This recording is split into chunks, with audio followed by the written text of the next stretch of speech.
Welcome everyone to another episode of Sulz Says. Please make sure to like, share, and subscribe to the channel on any platform that you may see me, whether it's Facebook, Twitter, YouTube, and when I cut this up in shorts on the old Instagram and the TikTok.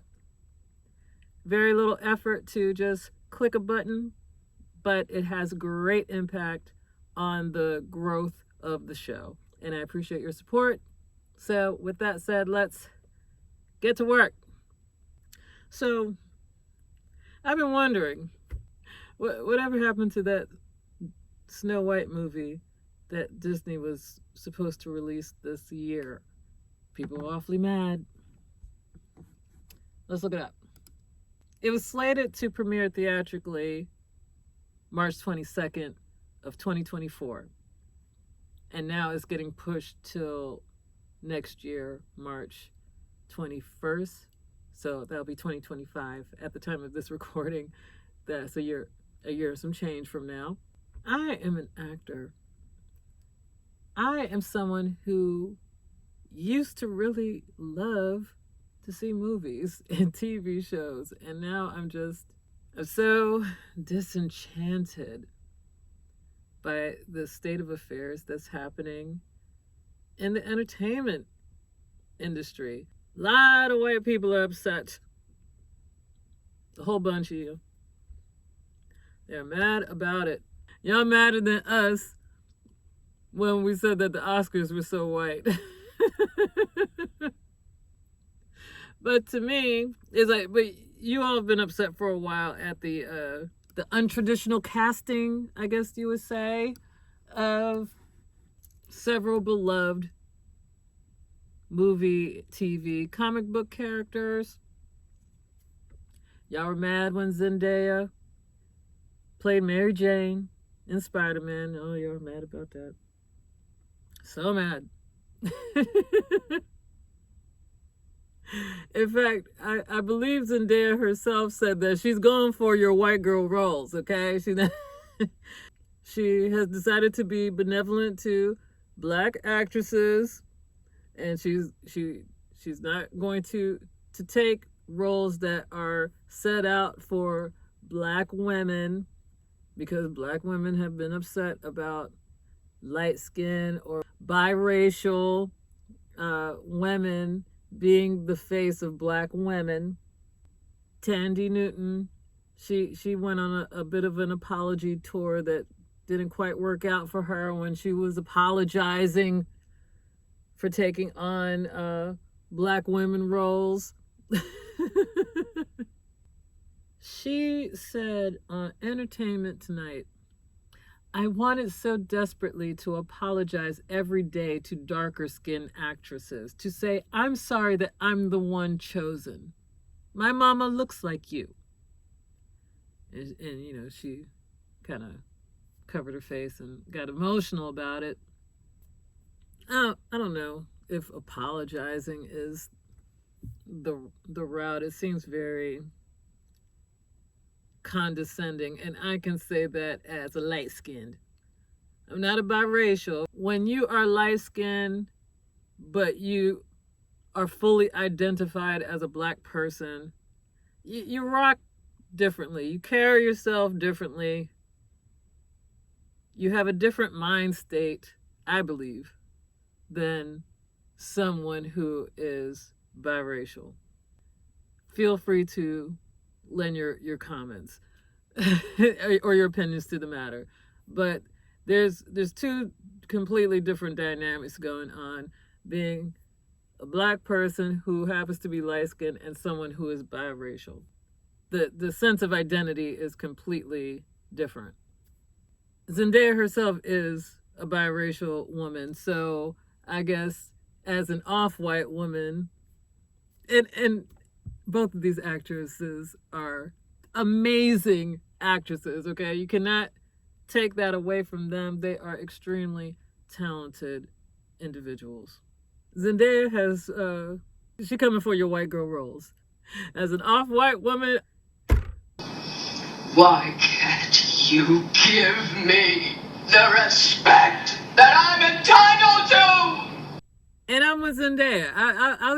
I want to take your white girl roles too, because give me them white girl roles so you can pay me more. Do the white girl roles pay better?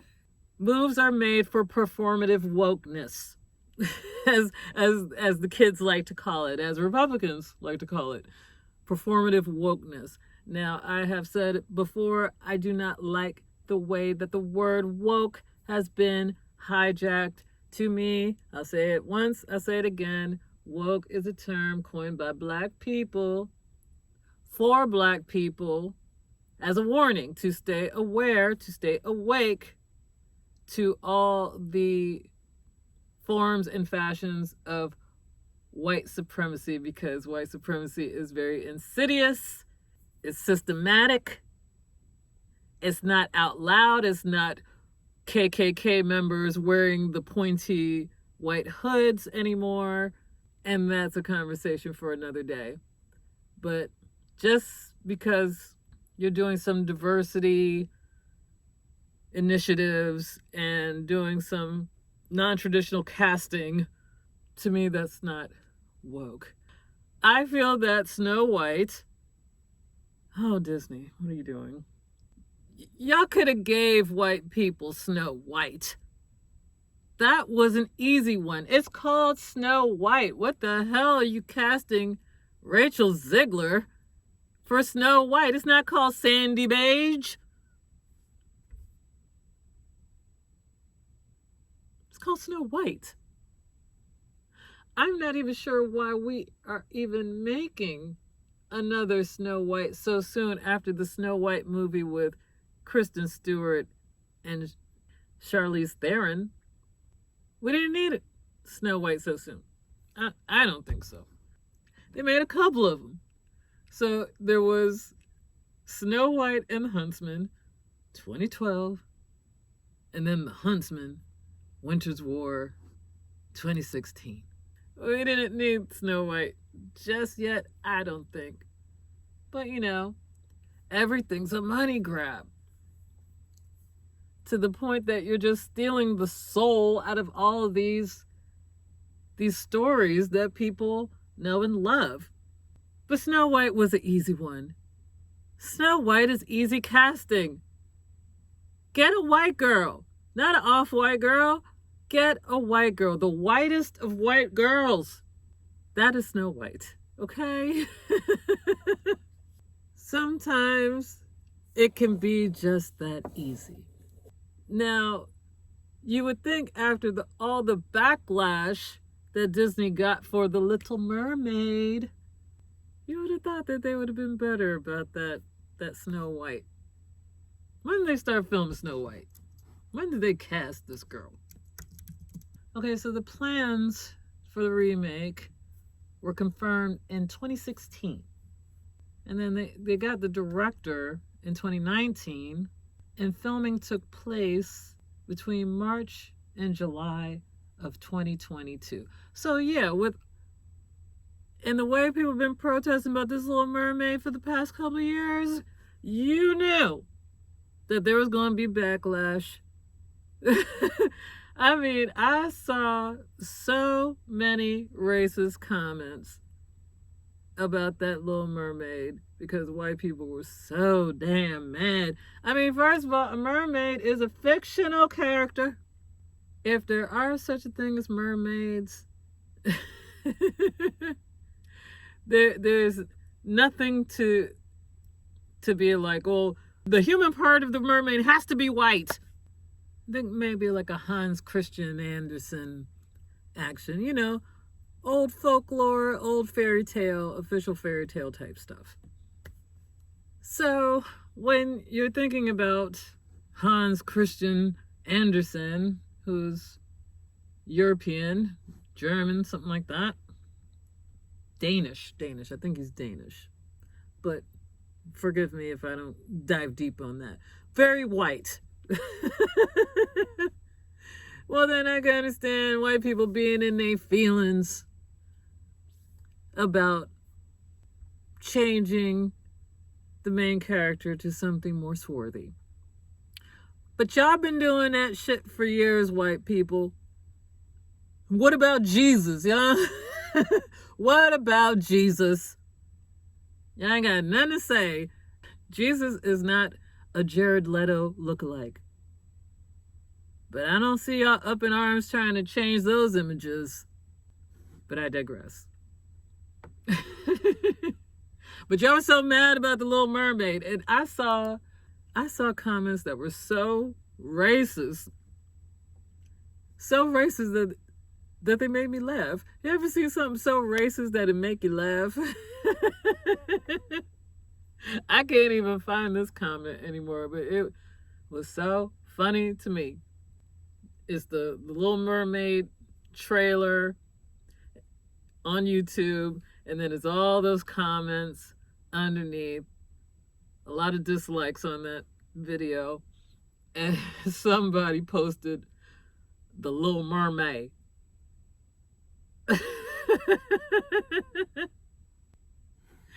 That shit was funny to me. Sometimes you just gotta laugh in the face of racism. That's what I do, because it's like, y'all not gonna hurt my feelings.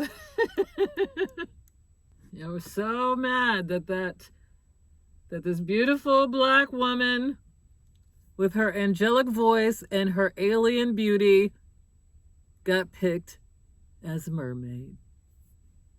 Y'all don't remember Gods of Egypt? All those white people. No problems there, right?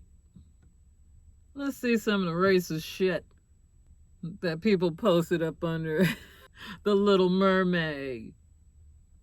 Little Mermaid. And they're still making comments. One person put, I love the part where Ariel says, Wakanda forever. I love the part where Roots is remade with Jonah Hill as Kunta Kinte. These are the kind of comments that are under this trailer. And on and on and on it goes. So mad. The degradation of movies. First of all, y'all want to remake everything. You want to franchise everything. And then you want to throw a little diversity up in there and think, okay, well, we checked off all the marks, so we should make money, right? And you're just pissing everybody off. But all this pandering. We don't care how you cast these TV shows and these movies. Just let them be authentic. Let them be original. Let them be thought-provoking and emotionally cathartic. Just make good movies. Make good TV shows. Or let's reformat how we even do movies and TV shows, because we're competing with all this social media. And the attention spans are much, much shorter. So much more shorter. So even how we think of, like, on how to create a televised series or something that is streamed should be altered. Because the whole point is to create stories, to entertain people, to make people think and be moved, to create a fucking culture. Music, TV, art, architecture, fashion, all these create a culture. It's not just about making money. How a culture of a region, of a country, of a nation, of a city is made through the art, not through some corporate ghouls that are trying to force feed some formulaic way of creating entertainment. You see, it's not working. It's not working anymore. It doesn't work anymore. In fact, all these celebrities should probably come off of social media. Social media is for a little guy. Y'all are on here talking too much to us. You're ruining your mystique. And that's what happened with Snow White as well. That girl was talking too much. There's a big focus on her love story with a guy who literally stalks her. Yeah. Weird. It's really not about the love story at all, which is really, really wonderful. And all of Andrew's scenes could get cut. Who knows? It's Hollywood, baby. She was talking too much. She didn't have a good PR team. And she came off looking smug and out of touch. It probably hurting her future work. So he's just like, okay, let's Let's shelve this Snow White. We're still gonna make some money off this Snow White, but we're gonna shelve this for now. We're gonna put her in a Hunger Games prequel and see if people like her again. We're gonna get her to shut the fuck up. You will get farther when you know when to shut up. As I sit here talking.